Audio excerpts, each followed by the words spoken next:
If you're preparing for consulting case interviews and want some market sizing practice, then you've come to the right place, because today we'll be looking at 3 practical market sizing questions complete with my solutions and reasoning. Hi, my name's Henry. I'm an incoming BCG consultant, and here at the Consulting Axis, our mission is to help you align your future in consulting and beyond. So if you want to do that, and that sounds good, then consider subscribing and turning on bell notifications so you don't miss anything.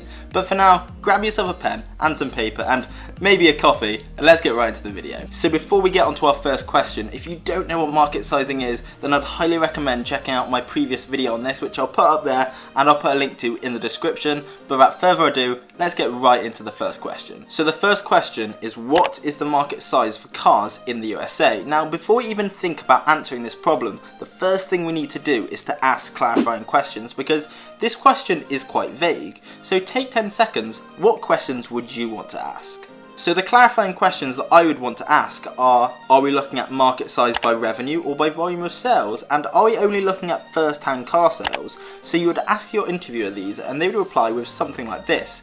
So we're looking at market size in terms of revenue, and we're not including second-hand car sales in this market size, so only first-hand car sales. So now that we've got some questions clarified, and if I haven't clarified something that you would want to be clarified, then let me know in the comments and I'll reply to you as soon as possible. So now let's get on to solving this market sizing question. So some general assumptions that I'm going to make my life a lot easier is that I'm only going to consider cars, not trucks or anything else. I'm going to look at market size in terms of a yearly market size, so how much money is made in the US from car sales in a year. And we're also only going to consider cars that people buy for their personal use, so not for business or anything else like that. So now let's try and solve this question. So we can start by using a calculation tree. So market size goes at the top, that's what we want to calculate. And we can split this into number of cars bought per person per year and average price per car. This is a very standard way of breaking a revenue market sizing problem down, because you can split that into volume of sales and price per product.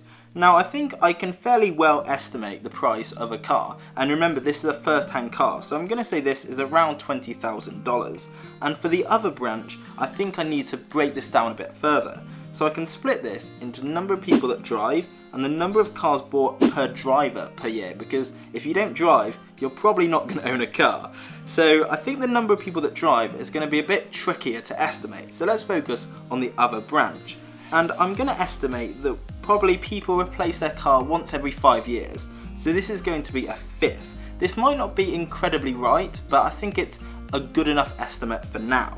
So now let's try and solve the number of people that drive in the USA, and to do this we're going to use a segmentation table. So our segmentation table breaks the US population down into 4 different age categories. The first row tells us what proportion of the US population lie in these age groups, and I know this just by knowing some simple demographic ratios of different countries.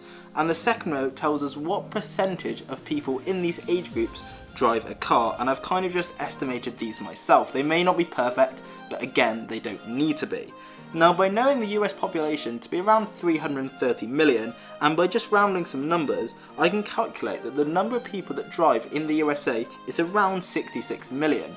And now plugging this back into our calculation tree and working up from the bottom, we can calculate the market size for cars in the USA to be around $260 billion. If you didn't do the problem the same way as me, that is absolutely fine. At the end of the day, there is no real correct answer when it comes to market sizing questions, but the ideas of calculation trees and segmentation tables will come in useful in lots of different scenarios. So if you enjoyed that, make sure to stick around for the next question. So the second question is, what is the yearly market size for smartphones? And as per take 10 seconds, what questions would you want to ask? So the questions that I would probably ask are, where are we measuring market size? Are we doing it in the global sense or a country, for example? And again, how are we measuring market size? Is it by revenue or by volume of sales? So for this question, let's say we're doing the global market size, and again, we're doing it in terms of revenue.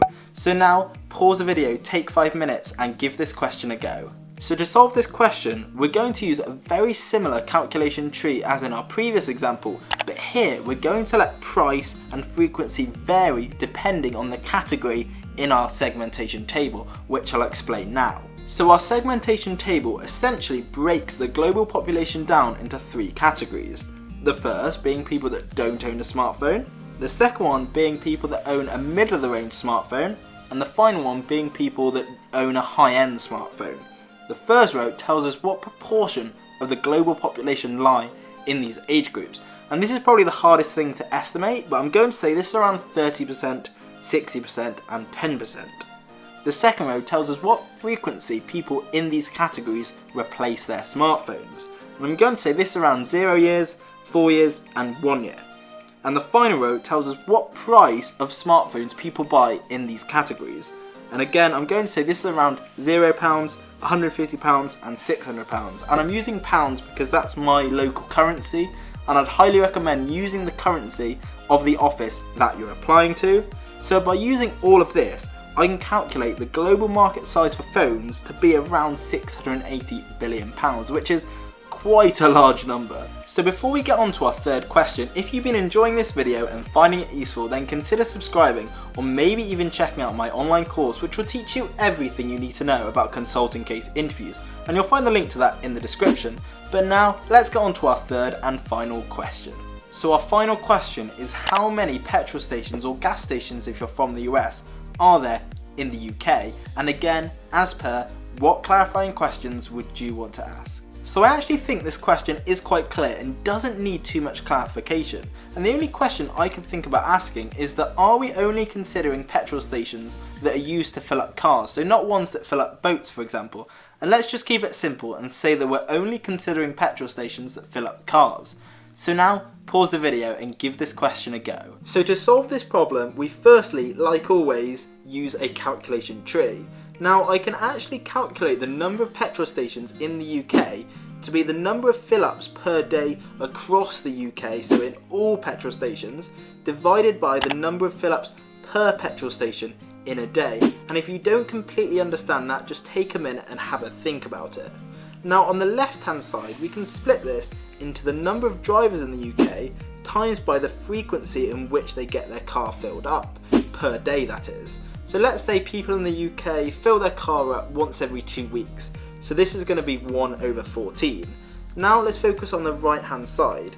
Now I can actually split this into the number of people that visit a petrol station per minute and the number of minutes that that petrol station is in operation during the day. And let's say that people only visit petrol stations during the day. So let's say that's around 10 hours per day. So I can actually calculate this to be 1 times 10 times 60, where the 1 is the number of people that visit the petrol station per minute, and the 10 times 60 is the number of minutes in 10 hours. So now that we've got everything we need apart from the number of drivers, let's calculate that, again like in the first question, using a segmentation table. I won't go into too much depth about the segmentation table here because it's essentially the same as in our first question, but we can use it along with the knowledge that the UK population is around 66 million to get the number of drivers in the UK to be around 30 million. And now knowing this, we can work our way up back through our calculation tree to get the number of petrol stations in the UK to be around 1,500. Now the actual number of this is 8,380, which is a lot higher than the number we estimated. And this is because I dramatically underestimated the number of drivers in the UK. So thank you very much for watching, and if you made it this far and got through this whole video, well done, because you'll have a much better grasp of market sizing questions, and I wish you all the best of luck with your consulting applications.